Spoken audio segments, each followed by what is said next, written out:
Showtime!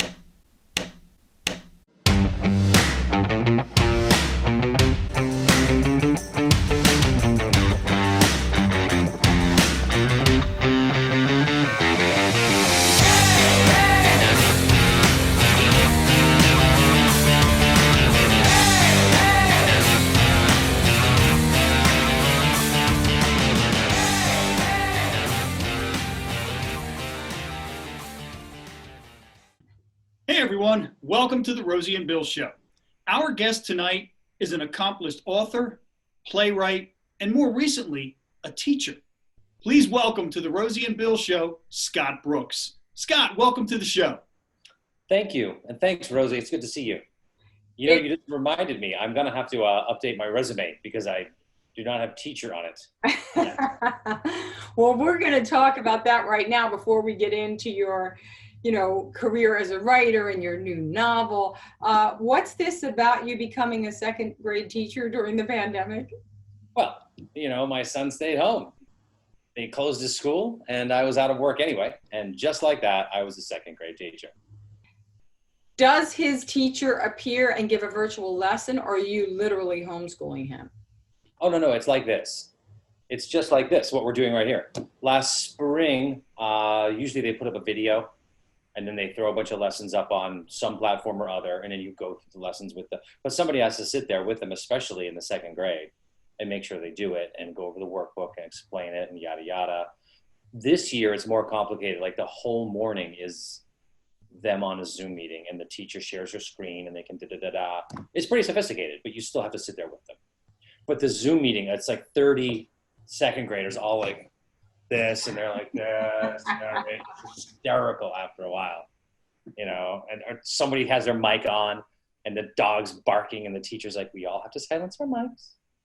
We're all sitting up, it must be very hard remotely to keep people's attention. These people are saints. His teacher is a saint, my son's teacher, both of them. Well, but I've heard a lot about him and about our relationship. It's awesome. I'm so, so I don't know. It's considered sort of tacky to consider the good things that have come out of a situation like this pandemic. But working so closely on my son's education and being a part of it so closely has been a positive for us in that way. Yeah, and Scott, have you gained an appreciation for the work that teachers do on a daily basis? I thought you were going to say I gained weight, which I have. I did at first. I really did at first, Then you also, of course, now that we're really all part of the process, of course, you become pretty critical of the process.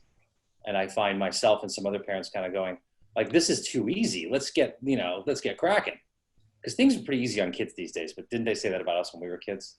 Yeah, I mean, I don't know. That I've done some substitute teaching, and I'm not sure I agree that things are pretty easy on kids these days. But then again, I'm not doing the virtual learning, so I don't know how they've had to modify. But I know you did express some frustration the other day. What did I say? Something about just write C. What did that mean? Oh, it's at the end of the day, and the kid is just trying to figure out some dumb thing, and this is the answer. It's second grade math. It's so boring that he thinks he's miserable. But and after some days, you're just like, you know what, honey, the answer is C. Just write C. We can always put an end to this day. And we'll come back to second grade tomorrow. Back to second grade tomorrow. Well, I was going to ask you, Scott, if you had any advice for parents in a similar situation, but I think you just gave it. The answer is C. The answer is C. Just once. I think. I do not. I would never deign to give any parent advice because we're all making it up as we go along, certainly. But except for just, we're both in the same boat together, and I'm learning how to be a teacher, and he's learning how to suddenly sit at home all day long and listen to me go on. Who would want to do that, And so I really learned to read him. And there's days when I've just said, you know what? We're done with school today. We're taking a bike ride. I'm done. You're done. It's okay. It's okay. It's not supposed to be like this right now, so it's okay. It's just the second grade. It's not the LSATs. So, Well, that's good because you're right. You do have to be sensitive that this is unprecedented and it is really hard for children. And we know that children are resilient, but even they have their limits. Oh yeah. Absolutely. But that reminds me of a story, and I'm veering off a little bit, but when you said that, that's enough. We've had enough. I remember a story. Now, Scott and I worked at a New York City restaurant. I don't know if I'm allowed to say that or not, but You can say restaurant. You can say restaurant on television. Oh yeah, we said we wouldn't say the names, even right, though right. wouldn't be a lot to figure That out. which must not be named, and we had some pretty long pre-shift meetings. And Scott, tell them what you said that one day. I looked at Rosie. The pre-shift meeting, for those of you playing at home, is everybody sits in a little circle with their aprons on, and they're told the specials, and then the manager of the restaurant comes and tells you everything that's been going wrong and everything he's really upset about and all the things you can do to get yourself fired today. And then go out there and smile and be nice for 7 hours. And I remember looking at you and saying, if you have a hand grenade, now would be a good time to roll it under my chair. And I remember it because I'd never made someone laugh so hard. I don't know why it tickled you. And then making you laugh became my hobby because you were such a good girl and so buttoned up and by the books. And so I was like, I'm going to see if I can make Rosie laugh today. Oh, you always made me laugh. But I'm sure I laughed at that because I was feeling the exact same thing. Like, kill me now. Oh, yeah, I know. Oh my gosh, can we be a little positive? You hung in there. Yeah. It was we had fun. We made our own fun. We really did. We had a good time. So let's pivot now to your career as a writer. First of all, you've written your first novel. Congratulations. That's fantastic. And here it is, everyone. And there we were, and here we are. Scott, what was the inspiration for that novel, and what's it about, and how long did it take you to write it? The inspiration was my own life. The novel came in two pieces for me, and the inspiration came in two different pieces for me, I guess you could say. I came to New York like the main character. This book is shamelessly semi-autobiographical, and I don't try to hide that. I almost made it completely autobiographical. I thought, wouldn't it be funny to write an autobiography of a not famous person like anybody cares? And that I hope some of that tone falls over into the book. I've spent many, many years in and around show business, both as a talent representative, as a playwright, in film production, in theater production. And I've seen a lot, and most people don't earn a living at this, and that's okay.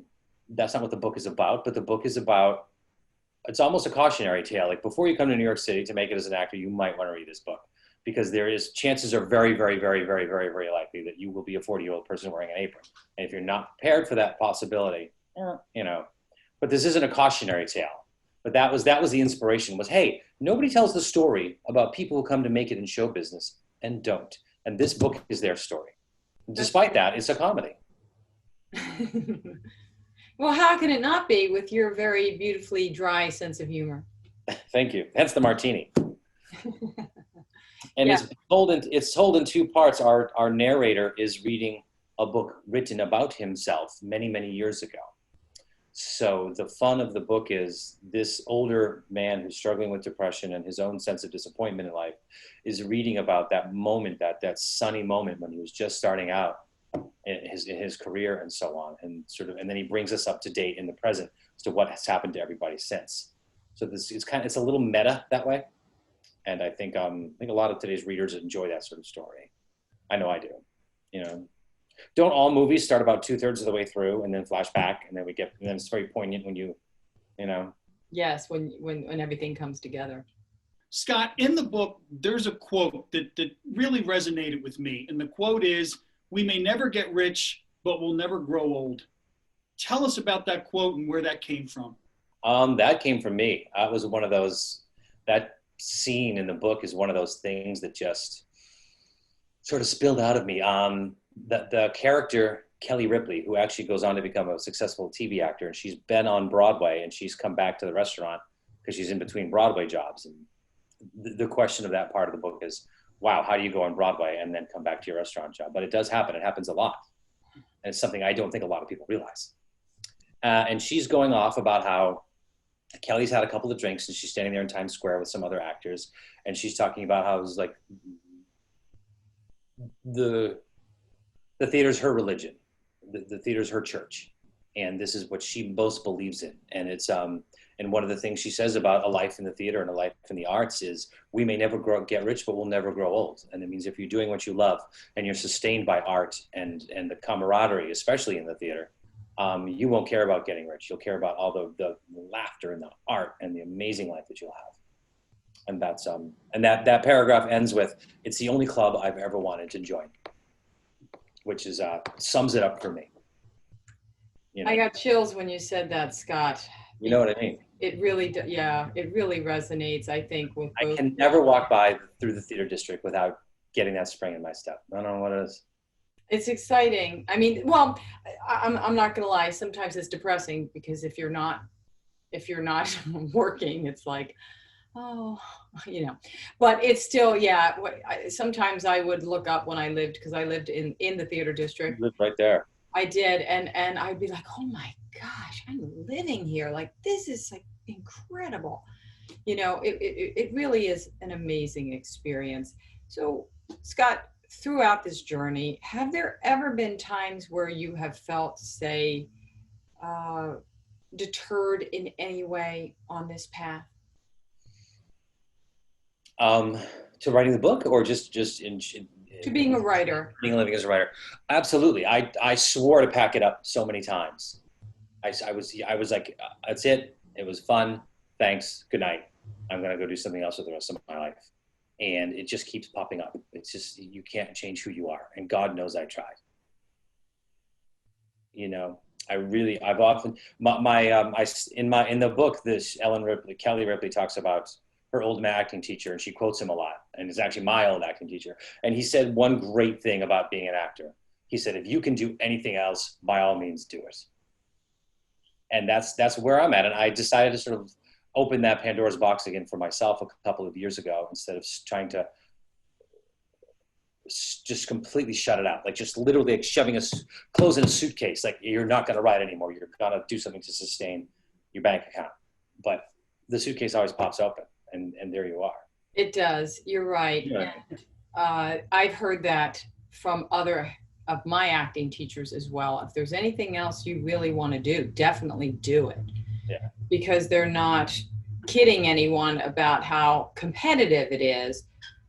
But you have kept coming back to it, and you have also had a lot of success. I mean, you've had a lot of ups on this roller coaster ride. I mean, talk to us a little bit about your journey and evolution as a writer. I don't mean to laugh. I feel shy when you say that. Yeah, I've been lucky, and the luck makes it even more infuriating, doesn't it? When you're that close. It's just like when you want to be an actress and you walk by the stage door of a Broadway theater. I remember when we first came to New York City, I was auditioning to go to NYU acting school.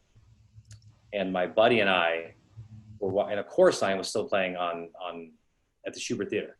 And I remember touching the stage door of the Shubert Theater, like, this is like Mecca. Holy shit. And it's gold. You've seen it. It looks like it's gold. Anyway, the proximity to the arts is just as maddening. And I've had successes, but when everybody thinks there's Cinderella, but there's only one slipper. And even when you've been successful, it doesn't always translate into the next one and the next one and the next one. You have to go out and start all over again. You know, I've had 2 plays off Broadway, and I happened to randomly be acting in the second one. I woke up one day and I was acting in my own play off Broadway. And I was like, okay, maybe finally I'll get onto square 2.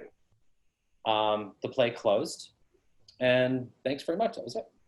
Well, we've done a couple of theater things together. You were directed me, and then you produced Rockaway Boulevard. You were one of the producers anyway on Rockaway Boulevard. And we had a lot of fun. Yeah, we had a lot of fun doing that. And then the comedy, the Christopher Durang comedy with the late Adam Perez was just so much fun. You were such a fun actor. I was doing a million things together. But we had a good time. But you also had you came like this close with a film, your screenplay option, correct? I've had a couple of screenplays under option. The first one was torpedoed. Well, the first big one was torpedoed by the 2008 housing market crash. I had some guys who were raising money in LA for a fun thriller, blah, blah. And then just one of those things. The next one was based on the Triangle Shirtwaist Factory fire. I loved this novel by a novelist named Kevin Baker, who I was lucky enough to become very friendly with. And he let me adapt his novel into a screenplay. And we were like, look, we got to hustle and find some proper producers, because this is not $1 million passion project. This is like a big story with big Hollywood studio. And meanwhile, on the set of The Wolf of Wall Street, Leonardo DiCaprio was talking about how he loved that book and how he wanted to make it into a film. So the producers of The Wolf of Wall Street and Martin Scorsese get in touch with that novelist, Kevin Baker, and said, who owns the rights to that book?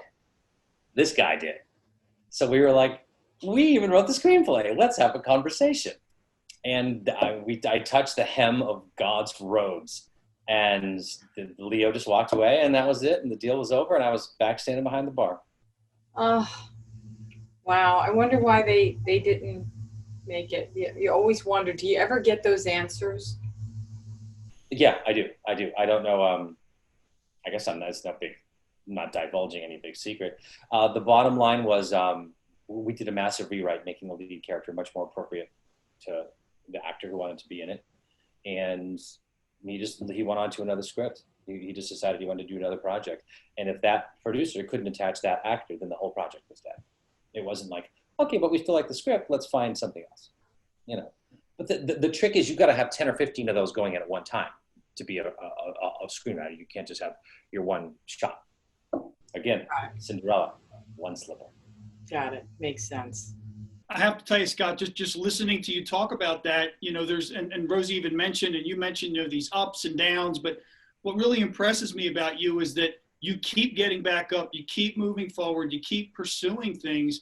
And one thing I'm curious about, we talked at the outset about that new job you've taken on as a quasi teacher in second grade as a dad.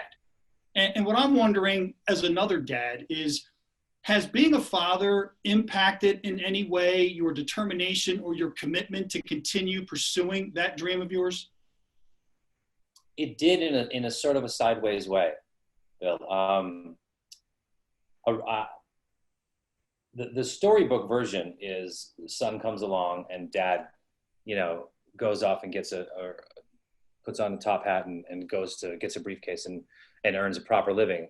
But despite my best efforts, that was never going to happen. And so my thing for my son became to show him what it looks like when you don't quit, or when you don't quit on who you are, not at the jeopardizing anybody's, you know, health and welfare.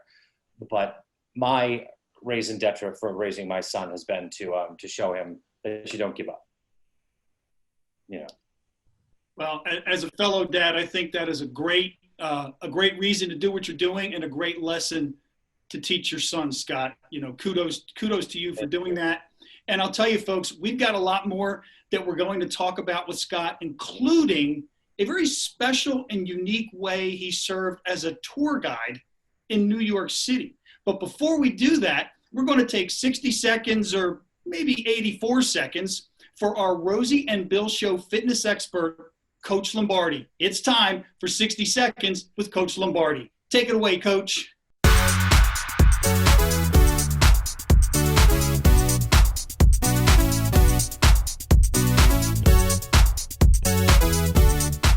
Guys, Coach Lombardi here. You have no idea what's going on in this room right now. Okay, thanks for your question on when is the best time to have a protein shake, before or after a workout. This is a question I get a lot. My fast answer is 30 to 45 minutes after weight training for a fast, efficient uptake in the muscle recovery and repair process. But keep in mind, it's also important to have about 20 grams of protein in the form of a shake or a bar, for example, about 30 minutes before you work out, keeping both the pre-workout protein and the post-workout protein within 3 to 4 hours of one another. Thanks so much for that question. If you have another one, please send it to the email below and I'd be happy to answer it for you. I'm Coach Lombardi and I'll see you next time. Back to you guys.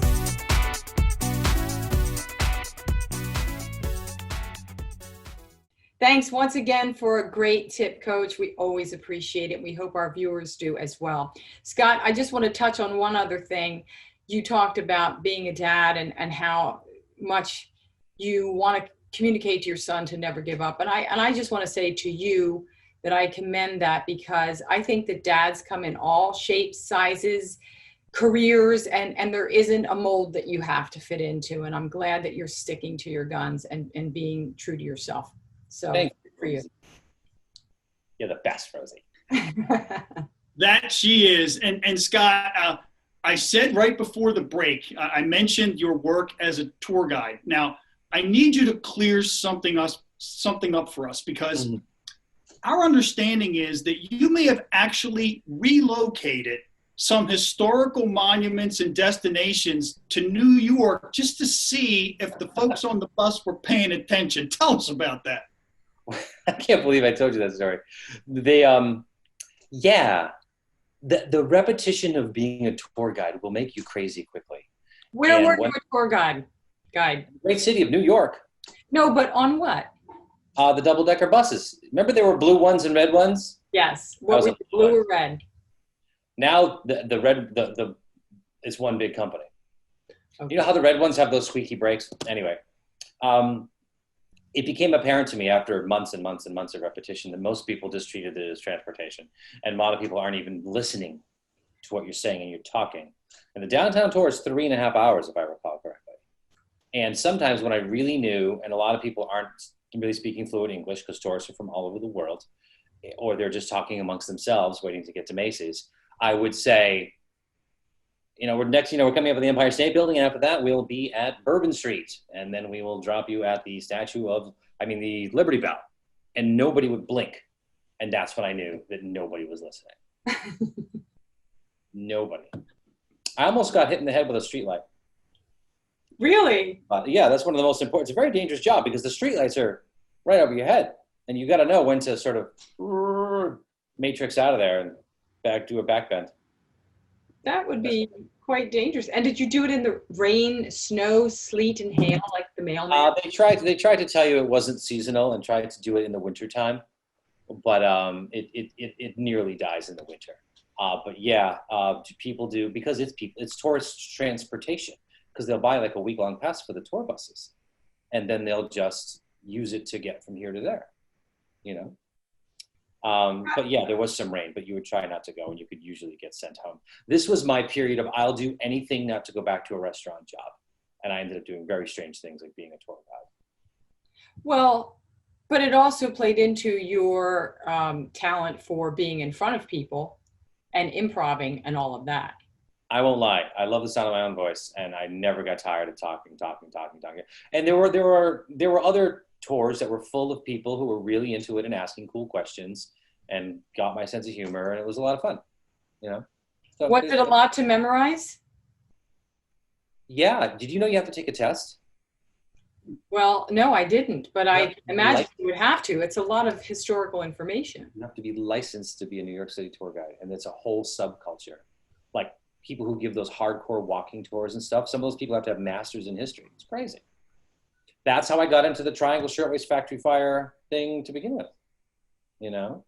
Try telling that story. Like if all the lights are green, you have like the Reader's Digest condensed version of something. Or if you're hitting all the red lights, you're like, and then on the third day, Yeah. Well, we did speak about this, and my singing group, Trey Bella, did a lot of work with the Triangle Shirtwaist Factory memorials that they would do every year. In March.